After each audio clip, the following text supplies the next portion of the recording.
Camera number 453, and we have a Canonet 28, produced by Canon in 1971 as a cheap replacement to the Canonet QL17, and indeed it was based on that very camera. Very little interaction in terms of being able to change the aperture or shutter speeds. It really is a point and shoot 35mm rangefinder camera. But let's look at some of the features, shall we?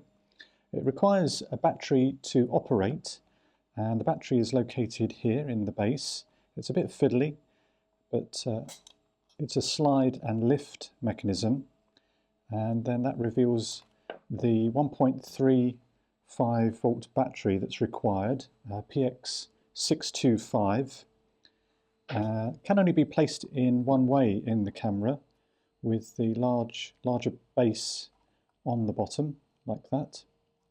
And then we can place it in the battery compartment, slide it and clip it in. While we're on the base, we have a tripod mount and our button to release the film advance so that we can replace our film back into our canister.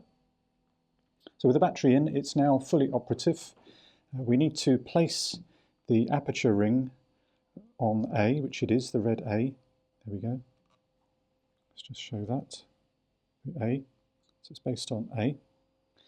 And then the camera will now perform all it needs to do. It will choose aperture and shutter speed.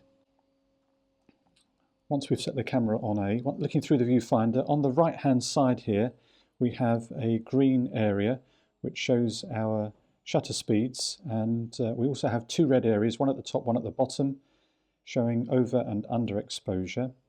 Shutter speeds go from 1/30th to 600, which makes the camera very usable.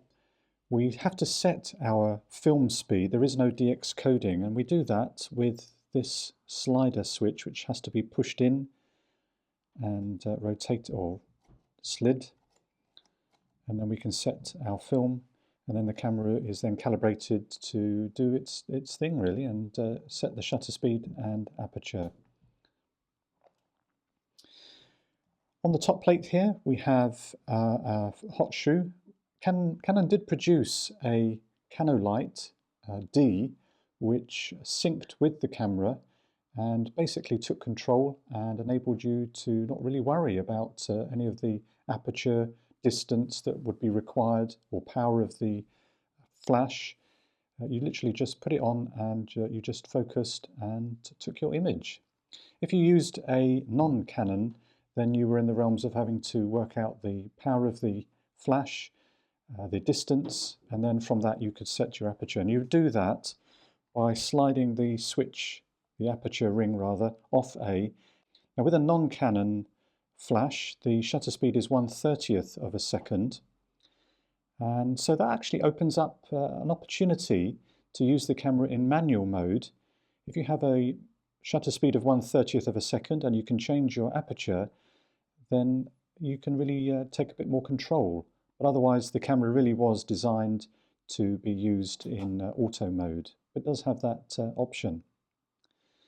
Coming back to the top, we have our film rewind crank, which also doubles up when we lift up the tab. It allows us to put our film into our camera.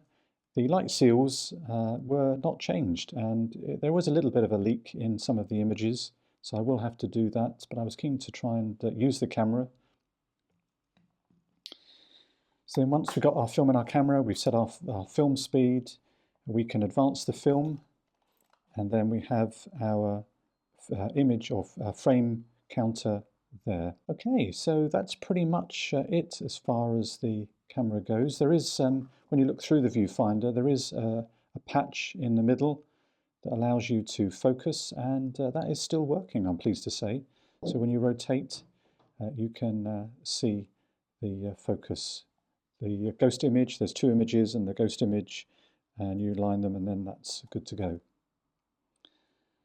So that's really much the features of the camera, and the images will now follow. So this is the Canonet 28